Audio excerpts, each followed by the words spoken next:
বন্ধুরা, আশা করি তোমরা সবাই ভালো আছো। তোমার চ্যানেলে তোমাদের সবাইকে স্বাগতম। তো আজ আমরা আরেকটা বিষয় নিয়ে আলোচনা শুরু করেছি, যেটা হচ্ছে তোমরা যারা মাধ্যমিক পরীক্ষার্থী রয়েছে তাদের একটা টেনশনের সাবজেক্ট হচ্ছে ভৌতবিজ্ঞান। তো আমি এর আগে একটা আলোচনায় যারা একটু ভৌতবিজ্ঞানে দুর্বল ছিল তাদের জন্য কোন কোন পার্টগুলো বেশি করে পড়া উচিত বা কোন কোন পার্টগুলোকে অ্যাভয়েড করে পড়াশুনো করা উচিত, আমি সে বিষয়ে কিন্তু আলোচনা করেছি।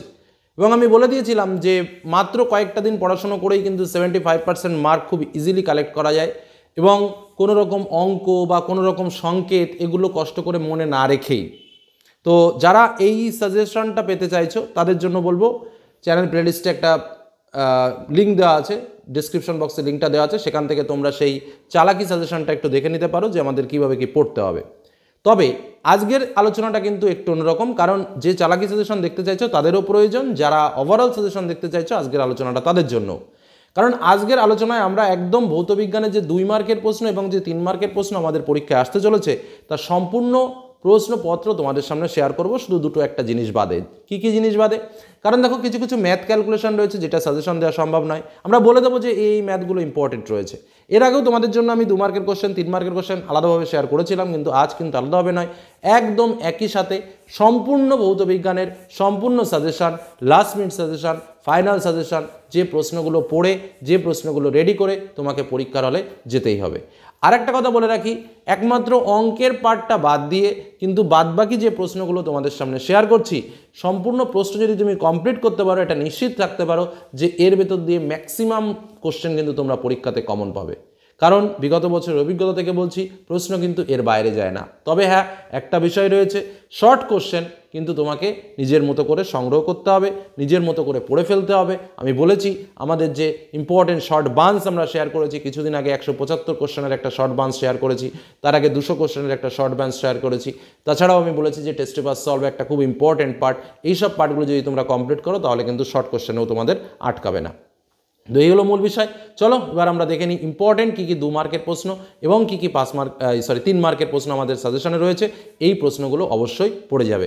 আর যারা চালাকি সাজেশন করতে চাইছো বা সম্পূর্ণ পড়তে চাইছো না, তাদের জন্য ওই ক্ষেত্রে আমি যে যে চ্যাপ্টারগুলো পড়তে বলেছি সেই চ্যাপ্টারগুলোর 2 মার্কের প্রশ্ন এবং 3 মার্কের প্রশ্ন খুব ভালো করে পড়ে যাবে। আমি তবুও একবার একটু বলে দিই, আমার নোটসটা এখনও করা রয়েছে, যেটা হচ্ছে চালাকি সাজেশনের জন্য আমি বলেছিলাম পরিবেশের জন্য ভাবনা, তাপের ঘটনাসমূহ, আলো, চলতড়িৎ, অজৈব রসায়ন, জৈব রসায়ন এবং ধাতুবিদ্যা, এই পার্টগুলোকে আমি বেশি জোর দিতে বলেছিলাম, কারণ এই পার্টগুলো হচ্ছে সব থেকে সহজ পার্ট। বড় বড় ক্যালকুলেশন, বড় বড় ম্যাথ কিন্তু অতটা এই পার্টগুলোতে নেই।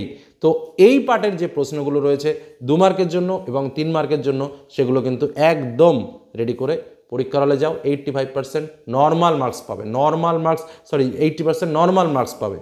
অন্যান্য যে চ্যাপ্টারগুলো আমি বললাম না, কি বলিনি, আমি গ্যাসের আচরণ বলিনি, রাসায়নিক গণনা বলিনি, আমি পরমাণু নিউক্লিয়াস বলিনি, আমি পর্যায় সারণী বলিনি, আমি আয়নীয় সমযোজী বন্ধন বলিনি, আমি তড়িৎ প্রবাহ রাসায়নিক বন্ধন বলিনি, আমি অজৈব রসায়ন বলিনি। এতগুলো চ্যাপ্টার বাদ দিয়েও আমি বলেছি যে এই প্রশ্নগুলো পড়ো, ঠিক আছে?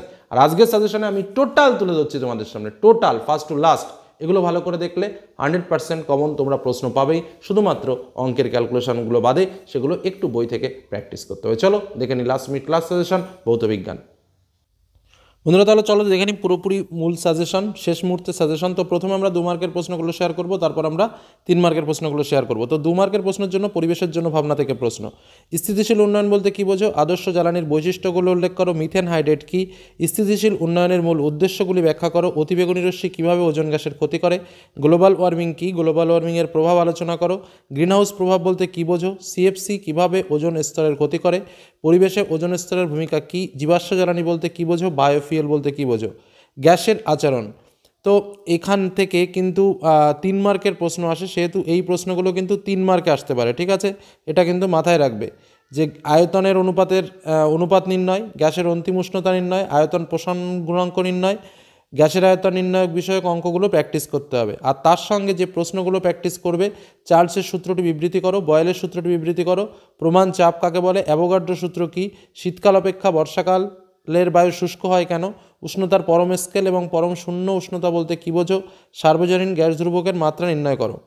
নেক্সট আলো, যেহেতু এই অধ্যায় থেকে 3 মার্কের প্রশ্ন আসে, সেহেতু প্রশ্নগুলো 3 মার্কেও আসতে পারে, একটা কথা মনে রাখবে। আর স্বাভাবিকভাবে 2 মার্কেও তো প্রশ্ন আসতে পারেই, এখানেও কিন্তু তাই। যে গ্যাসের আচরণ থেকে যে প্রশ্নগুলো শেয়ার করলাম, এই প্রশ্নগুলো যেমনভাবে 2 মার্কের প্রশ্নরূপে আসতে পারে, ঠিক একই রূপে 3 মার্কের প্রশ্নরূপেও কিন্তু আসতে পারে। অর্থাৎ আমি আলোচনাতেই বলেছি যে কোনো প্রশ্ন যে অধ্যায় থেকে 3 মার্কের প্রশ্ন আসে এবং 2 মার্কের প্রশ্ন, মানে যে অধ্যায় থেকে 2 এবং 3 দুটোই আসে, সেই অধ্যায়গুলোর 2 মার্কের প্রশ্নগুলোও কিন্তু 3 মার্কের প্রশ্নরূপে আসতে পারে, এটা কিন্তু মাথায় রাখবে। নেক্সট আমরা আলো চ্যাপ্টার থেকে প্রশ্নগুলো বলি। উত্তল দর্পণ ও অবতল দর্পণ বলতে কী বোঝো? প্রতিসারাঙ্ক নির্ণয়ের অঙ্ক, এটা কিন্তু প্র্যাকটিস করতে হবে।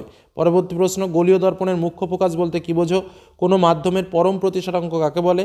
মাধ্যমের আপাত প্রতিসারাঙ্ক কী? গোলীয় দর্পণের রৈখিক উন্মেষ ও কৌণিক উন্মেষ বলতে কী বোঝো? উপাক্ষীয় রশ্মি ও প্রান্তীয় রশ্মি কাকে বলে? উত্তল এবং অবতল দর্পণের ব্যবহার কী? উত্তল লেন্সের আলোক কেন্দ্র বলতে কী বোঝো? লেন্সের ফোকাস দৈর্ঘ্য কোন কোন বিষয়ের উপর নির্ভরশীল? দীর্ঘদৃষ্টির কারণ ও তার প্রতিকার আলোচনা করো। প্রিজমের প্রতিসারাঙ্ক আলোর বর্ণের ওপর কীভাবে নির্ভরশীল? দিনের বেলায় আকাশ নীল দেখায় কেন? এবার আসবো চলচরিত থেকে। তো চলচরিত থেকেও ঠিক একই ব্যাপার, 2 মার্ক এবং 3 মার্ক উভয় টাইপসের প্রশ্ন হয়, যে জন্য এই প্রশ্নগুলো 2 মার্কেও আসতে পারে, আবার 3 মার্কেও আসতে পারে। তড়িৎচালক বল ও বিভব প্রবেশের মধ্যে পার্থক্য লেখো। ওহমের সূত্রটি বিবৃতি করো। আপেক্ষিক রোধ বা রোধাঙ্ক কাকে বলে? তড়িৎ বিভব কাকে বলে? কুলম্বের সূত্রটি বিবৃতি করো। কোষের তড়িৎচালক বল কাকে বলে? অর্ধপরিবাহী পদার্থ বলতে কী বোঝো? ওয়ান বোর্ড বলতে কী বোঝো? ফ্লেমিংয়ের বামহস্ত নিয়মের সন্তরণ নিয়মটি বিবৃতি করো। বাল্যচক্রের ঘূর্ণন কোন বিষয়ের উপর নির্ভর করে বৃদ্ধি করা সম্ভব? পর্যায় সারণী এবং মৌলদের ধর্মের পর্যায়বৃত্ততা, এখান থেকেও 2 এবং 3 2 টাইপসের কোশ্চেন হয়। তো কী কী প্রশ্ন ইম্পর্টেন্ট রয়েছে? কোন শ্রেণী বরাবর আয়োনাইজেশন শক্তি কিভাবে প্রবর্তিত হয়? কোন শ্রেণী বরাবর আয়োনাইজেশন শক্তি কিভাবে পরিবর্তিত হয়? রায়নারের ত্রয়ী সূত্রটি বিবৃতি করো। সন্ধিগত মৌল কাকে বলে? উদাহরণ দাও। নিউল্যান্ডের অষ্টক সূত্রটি বিবৃতি করো। ইউরেনিয়ামের মৌল বলতে কী বোঝো? আদর্শ মৌল বা প্রতিনিধি মৌল বলতে কী বোঝো? ত্রয়ী মৌল বলতে কী বোঝো? তড়িৎ ঋণাত্মকতার মান কোন কোন বিষয়ের উপর নির্ভরশীল? এবার আসবো আয়নীয় ও সমযোজী বন্ধন। সোডিয়াম ক্লোরাইড এর ক্ষেত্রে আণবিক ভরের পরিবর্তে সংকেত ভর কথাটি প্রযোজ্য হয় কেন? CaH2 Na2O MgCl2 অণুগুলোর electron dot গঠন দেখাও। তড়িৎ যোজ্যতা বলতে কী বোঝো? আয়নীয় বন্ধন ও তড়িৎযোজী বন্ধন গঠনের ক্ষেত্রে বিজ্ঞানী কোসেলের সম্ভাবনাগুলি ব্যক্ত করো। আয়নীয় যৌগ সৃষ্টি আবার শর্ত কী? আয়নীয় যৌগ সৃষ্টি হওয়ার শর্ত কী? অ্যাকচুয়ালি প্রশ্নটা তাই হবে। পরবর্তী প্রশ্ন, সমযোজ্যতা বলতে কী বোঝো? লুইসের মতবাদ অনুযায়ী সমযোজী বন্ধন কীভাবে গঠিত হয়? সমযোজী যৌগ সৃষ্টি হওয়ার শর্তগুলো কী কী? H2O CO2 NH3 আরগুলির আর লুইস ডট অঙ্কন করো। তড়িৎ প্রবাহ ও রাসায়নিক বিক্রিয়া থেকে প্রশ্ন, তড়িৎ বিশ্লেষ্য বলতে কী বোঝো? তড়িৎ লেপন বলতে কী বোঝো? গাঢ় সালফিউরিকের চেয়ে লঘু সালফিউরিক অ্যাসিডের বেশি পরিমাণে তড়িৎ পরিবহন করে কেন? পিটি তড়িৎদ্বার ব্যবহার করে CuSO4 এর জলীয় দ্রবণের তড়িৎ বিশ্লেষণে অ্যানোডে অক্সিজেন গ্যাস উৎপন্ন হয় কেন? পরবর্তী চ্যাপ্টার পরীক্ষাগার ও রাসায়নিক শিল্পে অজৈব রসায়ন। তো এখানে যে প্রশ্নগুলো রয়েছে, এখানে একটু বেশি প্রশ্নই আমাদের পড়তে হয় এবং গ্যাসীয় আলোচনা। হেবার পদ্ধতিতে অ্যামোনিয়া প্রস্তুতির নীতিটি লেখো। পরীক্ষাগার প্রস্তুত অ্যামোনিয়া গ্যাসকে শুষ্ক করতে গাঢ় সালফিউরিক অ্যাসিড P2O5 ও অনার্দ্র CaCl2 ব্যবহার করা যায় না কেন? পরীক্ষাগারে অ্যামোনিয়াম প্রস্তুতির নীতিটি কী? অ্যামোনিয়াম গ্যাসের বিজারণ ধর্মের উদাহরণ দাও। স্মেলিং সল্ট থেকে কীভাবে অ্যামোনিয়া প্রস্তুত করা হয়? লাইকার অ্যামোনিয়া ও তরল অ্যামোনিয়ার পার্থক্য কী? হলুদ বর্ণের ফেরিক ক্লোরাইডের মধ্য দিয়ে অ্যামোনিয়া চালনা করলে কী ঘটবে? নেসলার বিকারকের সাহায্যে কীভাবে অ্যামোনিয়া গ্যাস শনাক্ত করবে? অ্যামোনিয়া গ্যাস থেকে কীভাবে ইউরিয়া শিল্প উৎপাদন করা যায়? অ্যামোনিয়া গ্যাসে হাইড্রোজেন আছে কীভাবে বোঝা যায়? পরীক্ষাগারে H2S গ্যাস প্রস্তুতির নীতিটি লেখো। পরীক্ষাগারে প্রস্তুত H2S গ্যাসকে কীভাবে বিশুদ্ধীকরণ করা হয়? নাইট্রোলিম কী? ইহা কীভাবে প্রস্তুত হয়? পরীক্ষাগারে কীভাবে নাইট্রোজেন গ্যাস প্রস্তুত করা হয়? পরবর্তী ধাতুবিদ্যা থেকে প্রশ্ন, লোহায় মূর্ছা ধরার বিক্রিয়াগুলি উল্লেখ করো। এক টুকরো জিনকে কপার সালফেট দ্রবণে যোগ করলে কী হবে? তড়িৎ রাসায়নিক শ্রেণী বলতে কী বোঝো? গ্যালভানাইজেশন বলতে কী বোঝো? থার্মিট পদ্ধতির নীতিটি বিক্রিয়া সহ উল্লেখ করো। জিঙ্ক অক্সাইড থেকে কীভাবে জিঙ্ক ধাতু প্রস্তুত করা হয়? নেক্সট জৈব রসায়ন থেকে প্রশ্ন। এখান থেকেও কিন্তু এই প্রশ্নগুলো 2 ও 3 মার্কের প্রশ্নরূপে আসতে পারে, কারণ আমাদের প্রথমেই আমরা আলোচনাতেই তোমাদের বুঝিয়ে দিয়েছি যে চ্যাপ্টারগুলো রয়েছে, কিছু কিছু চ্যাপ্টারে 2 মার্ক এবং 3 মার্কের প্রশ্ন আসবে, আবার কিছু কিছু চ্যাপ্টার আছে শুধু 2 মার্কের প্রশ্ন, কিছু কিছু চ্যাপ্টার আছে শুধু 3 মার্কের প্রশ্ন।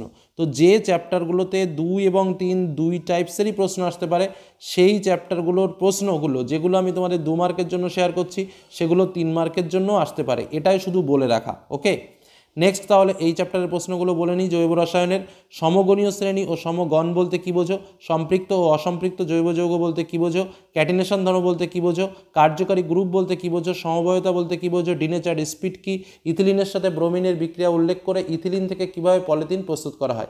এই যে চ্যাপ্টারগুলো আমি তোমাদের বললাম 2 মার্কের প্রশ্ন বা 3 মার্কের প্রশ্নরূপে আসতে পারে, এই প্রশ্নগুলো কিন্তু খুবই খুবই ইম্পর্টেন্ট। এবার আমি চলে যাব স্পেশাল 3 মার্ক কিছু কোশ্চেন যে চ্যাপ্টারগুলো থেকে আমাদের আসে। তবে গ্যাসের আচরণের ক্ষেত্রে আমি বারবার প্রথমেই যেটা বলেছি, দেখো 2 মার্কের আলোচনার সময় আমি বলে দিয়েছি যেখানে অঙ্কগুলো প্র্যাকটিস করতে হবে। দেখো গ্যাসের আচরণে আমি বলেছি যেহেতু এই অধ্যায় থেকে 3 মার্কের প্রশ্ন আসে, সেহেতু 3 মার্কের প্রশ্নরূপেও কিন্তু এগুলো আসতে পারে এবং অঙ্কগুলো প্র্যাকটিস করতে হবে। ঠিক একইভাবে আমি বলছি গ্যাসের আচরণ থেকে 3 মার্কের অঙ্ক কিন্তু আসবেই। সেক্ষেত্রে আমাদের আয়তন অনুপাতের নির্ণয়, গ্যাসের অন্তিম উষ্ণতা নির্ণয়, আয়তন প্রসারণ গুণাঙ্ক নির্ণয়, গ্যাসের আয়তন বিষয়ক নির্ণয় অঙ্কগুলো প্র্যাকটিস করতে হবে, যেগুলো কিন্তু 2 এবং 3 মার্কে আসতে পারে। এছাড়াও চার্লস বয়েল ও অ্যাভোগাড্রো সূত্রের সমন্বয় সূত্রের গাণিতিক রূপ, আদর্শ গ্যাস ও বাস্তব গ্যাসের পার্থক্য, উষ্ণতার পরম স্কেল অনুযায়ী চার্লসের সূত্রের গাণিতিক রূপ নির্ণয় ও লেখচিত্র অঙ্কন, বয়েল ও চার্লসের সমন্বয় সূত্রটি নির্ণয় করো, আর কোনো গ্যাসে উপস্থিত অনুসংখ্যা নির্ণয়ের অঙ্ক কিন্তু প্র্যাকটিস করতে হবে। এটা সম্পূর্ণরূপে প্র্যাকটিস নির্ভর। যারা একটু দুর্বল তাদেরকে আমি এই চ্যাপ্টার পুরোপুরি বাদই দিয়ে দিতে বলেছি, যারা সারা বছর পড়াশোনা করেনি তাদের জন্য। এবং রাসায়নিক গণনা থেকেও তাই। এই চ্যাপ্টার রাসায়নিক গণনা থেকে যেমন আণবিক ভর ও বাষ্প ঘনত্বের সম্পর্ক, এই একটা প্রশ্ন, আর বাদ বাকিগুলো কিন্তু সম্পূর্ণ ক্যালকুলেশন টাইপ। হ্যাঁ, তো কিছু কিছু এক্সাম্পল আমি দিয়েছি, তোমরা তোমাদের বইয়ের থেকে প্র্যাকটিস করতে পারো। তাপ থেকে যে 3 মার্কের প্রশ্নগুলো আসার সম্ভাবনা আছে সেটা বলি। কোনো পদার্থ তাপ পরিবহন ও তড়িৎ পরিবহনের মধ্যে তুলনা করো। কোনো পদার্থের তাপ পরিবহন ও তড়িৎ পরিবহনের মধ্যে তুলনা করো। তরলের প্রকৃত ও আপাত প্রসারণ গুণাঙ্ক কাকে বলে, এদের মধ্যে সম্পর্ক কী? কোনো গ্যাসের আয়তন প্রসারণ গুণাঙ্ক এবং চাপ প্রসারণ গুণাঙ্ক বলতে কী বোঝো, এদের মধ্যে সম্পর্ক কী? কঠিন পদার্থের আয়তন প্রসারণ গুণাঙ্ক কাকে বলে, এর একক উদাহরণ দাও। আলো থেকে ইম্পর্টেন্ট কোশ্চেন, উত্তর লেন্সকে কীভাবে বিবর্ধক কাজ হিসেবে ব্যবহার করা হয়? উপাক্ষীয় রশ্মির ক্ষেত্রে কোনো গলীয় দর্পণের জন্য প্রমাণ করো R=2F, যেখানে R= বক্রতা ব্যাসার্ধ এবং F= ফোকাস দূরত্ব। দেখাও যে সমান্তরাল কাচ ফলকের মধ্য দিয়ে আলোর প্রতিসরণের সময় আলোকরশ্মি কোনো রকম কৌণিক চ্যুতি ঘটে না। দীর্ঘদৃষ্টি এবং হ্রস্বদৃষ্টিজনিত সমস্যা বলতে কী বোঝো? চলতড়িৎ থেকে ইম্পর্টেন্ট প্রশ্ন, 3টি অভিন্ন রোধকে শ্রেণী সমবায়ে যুক্ত করে নির্দিষ্ট প্রভেদযুক্ত একটি তড়িৎ উৎসের সাথে যুক্ত করা হলে একত্রে 100 ওয়াট ক্ষমতা ব্যয় হয়। রোধগুলিকে সমান্তরাল সমবায়ে যুক্ত করা হলে মোট কত ক্ষমতা ব্যয় হবে? এটা হচ্ছে ক্যালকুলেশন টাইপ অঙ্ক। তড়িৎ প্রবাহের তাপীয় বল সংক্রান্ত জুলের সূত্র বিবৃতি করো।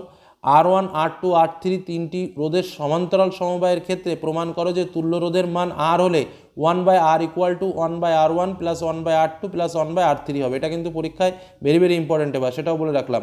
একটি বৈদ্যুতিক ডিসি মোটরের কার্যপ্রণালী চিত্রসহ বর্ণনা করো। পরমাণু নিউক্লিয়াস থেকে প্রশ্ন বলি, আলফা বিটা গামার বিভিন্ন ধর্মের তুলনা করো। ভর বিচ্যুতি কাকে বলে? নিউক্লিয় বন্ধন শক্তি বলতে কী বোঝো? নিউক্লিয় সংযোজন ও নিউক্লিয় বিভাজন বলতে কী বোঝো? প্রাকৃতিক তেজস্ক্রিয়তার ব্যবহার উল্লেখ করো। পর্যায় সারণীয় মৌলের ধর্মের পর্যায়বৃত্ততা থেকে প্রশ্ন করি, হাইড্রোজেনকে দুষ্ট মৌল বলা হয় কেন? আয়নন বিভব কাকে বলে? পর্যায় সারণীতে এর মান কীভাবে পরিবর্তিত হয়? মৌলের জারণ ধর্ম বিজারণ ধর্ম কীভাবে পর্যায় ও শ্রেণী বরাবর পরিবর্তিত হয়? তড়িৎ ঋণাত্মকতা কাকে বলে? এর মান কোন কোন বিষয়ের উপর নির্ভরশীল? আয়নীয় ও সমযোজী বন্ধন থেকে বলি ইম্পর্টেন্ট কোশ্চেন, তড়িৎযোজী যৌগগুলিতে উপস্থিত তড়িৎযোজী বা আয়নীয় বন্ধনকে প্রকৃত বন্ধন বলা যায় না কেন? আবারও বলি প্রশ্নটা, তড়িৎযোজী যৌগগুলিতে উপস্থিত তড়িৎযোজী বা আয়নীয় বন্ধনকে প্রকৃত বন্ধন বলা যায় না কেন? পরবর্তী কোশ্চেন, তড়িৎযোজী যৌগ NaCl কঠিন অবস্থায় তড়িৎ পরিবহন করে না কেন? পরের কোশ্চেন, ক্যালসিয়াম ক্লোরাইড অণু কীভাবে তড়িৎযোজী বন্ধনের মাধ্যমে সৃষ্টি হয় তা ব্যাখ্যা করো। পরবর্তী কোশ্চেন, ইলেকট্রন অষ্টকের নিয়মের ব্যতিক্রম দেখা যায় এরূপ অণুর উদাহরণ ও গঠন উল্লেখ করো। পরবর্তী কোশ্চেন, XYZ মৌল তিনটি 15, 17, 2 নম্বর শ্রেণীতে অবস্থিত। X ও Y এবং X ও Z দ্বারা উৎপন্ন যৌগের সংকেত ও রাসায়নিক বন্ধনের প্রকৃতি লেখো। পরবর্তী কোশ্চেন, কোন প্রকার বন্ধনকে আণবিক বন্ধন বলা যায় এবং কেন ব্যাখ্যা করো। তড়িৎ প্রবাহ ও রাসায়নিক বিক্রিয়া থেকে প্রশ্ন বলি, ধাতব পরিবাহী ও তড়িৎ বিশ্লেষ্য পরিবাহীর পার্থক্য আলোচনা করো। তড়িৎ বিশ্লেষণের সাহায্যে কিভাবে অ্যালুমিনা থেকে অ্যালুমিনিয়াম ধাতু নিষ্কাশন করা হয়। পরবর্তী কোশ্চেন, গলিত NaCl এর তড়িৎ বিশ্লেষণের ক্যাথোডে সোডিয়াম ও অ্যানোডে ক্লোরিন গ্যাস উৎপন্ন হলে NaCl এর জলীয় দ্রবণের ক্ষেত্রে তা ঘটে না, এর কারণ ব্যাখ্যা করো। পরবর্তী কোশ্চেন, তড়িৎ বিশ্লেষণ পদ্ধতিতে কিভাবে অবিশুদ্ধ কপারের তড়িৎ পরিশোধন করা হয়। এবার আসি পরীক্ষাগার ও রাসায়নিক শিল্পের অজৈব রসায়ন। নাইট্রিক অ্যাসিডের শিল্প উৎপাদন পদ্ধতির ধাপগুলি, শর্ত ও বিক্রিয়া সমীকরণ সহ আলোচনা করো। স্পর্শ পদ্ধতিতে সালফিউরিক অ্যাসিড প্রস্তুতির বিভিন্ন ধাপগুলি, শর্ত ও বিক্রিয়া সমীকরণ সহ আলোচনা করো। হাইড্রোক্লোরিক অ্যাসিডের শিল্পোৎপাদন প্রক্রিয়ার বিভিন্ন ধাপগুলি শর্তসহ ও সমীকরণ সহ বর্ণনা করো। বজ্রপাতের ফলে বায়ুর নাইট্রোজেনের আবদ্ধকরণের বিভিন্ন ধাপগুলি বিক্রিয়াসহ উল্লেখ করো। জৈব রসায়ন থেকে বলি, ইথিলিন থেকে কিভাবে ইথেন ও কিভাবে অ্যাসিটিলিন প্রস্তুত করা যাবে। ইথাইল অ্যালকোহল থেকে কিভাবে ইথিলিন প্রস্তুত করা হয়। ইথাইল অ্যালকোহলের সাথে অ্যাসিটিক অ্যাসিডের বিক্রিয়া উল্লেখ করো। অ্যাসিটিক অ্যাসিডের সাথে সোডিয়াম বাইকার্বনেটের বিক্রিয়া উল্লেখ করো। জৈব যৌগ ও অজৈব যৌগগুলির পার্থক্য আলোচনা করো। পলিথিন, টেফলন ও পিভিসির মনোমারের নাম লেখো এবং এদের ব্যবহার লেখো। C2H6O, C9H10, C5H10O, C3H8O যৌগগুলির সম্ভাব্য সমবয়বগুলি উল্লেখ করো। তো এই হলো প্রশ্ন। দেখো ওভারঅল আমি 2 মার্কের অনেক প্রশ্ন দিয়েছি, 3 মার্কেরও অনেক প্রশ্ন দিয়েছি। যেহেতু ফিজিক্যাল সায়েন্স, সেহেতু কিন্তু এই প্রশ্নগুলো তোমাকে দেখে যেতে হবে, কারণ প্রশ্ন সংখ্যা অনেক আর টুকরো টুকরো প্রশ্ন কিন্তু তোমাদের পরীক্ষাতে আসে। সেহেতু এই প্রশ্নগুলো যেটুকু সময় আছে সেটুকু সময়ের মধ্যে তোমরা দেখে যেতে পারো। আর চালাকিগুলো এর আমি আগেই বলে দিয়েছি যে কোন কোন চ্যাপ্টারগুলো তোমরা পড়বে, বিশেষ গুরুত্ব দিয়ে পড়বে, কারা কোন চ্যাপ্টার পড়বে। যারা সম্পূর্ণ পড়তে পারবে তাদের জন্য তো ভেরি গুড, আর যারা সম্পূর্ণ পড়তে পারবে না তাদের জন্য যে চ্যাপ্টারগুলো বলেছি সহজ চ্যাপ্টার, সেই সহজ চ্যাপ্টারগুলোর প্রশ্ন কিন্তু 2 মার্ক এবং 3 মার্ক যেগুলো বলেছি কোনো প্রশ্ন বাদ দেবে না। এটাই হলো একটা চালাকির জায়গা আছে, বাদ বাকি কিন্তু আর কোনো চালাকির জায়গা নেই যে তোমাকে এত প্রশ্ন থেকে বাঁচাবে। ঠিক আছে, এটুকু বলে আজকের আলোচনা শেষ করলাম। ধন্যবাদ।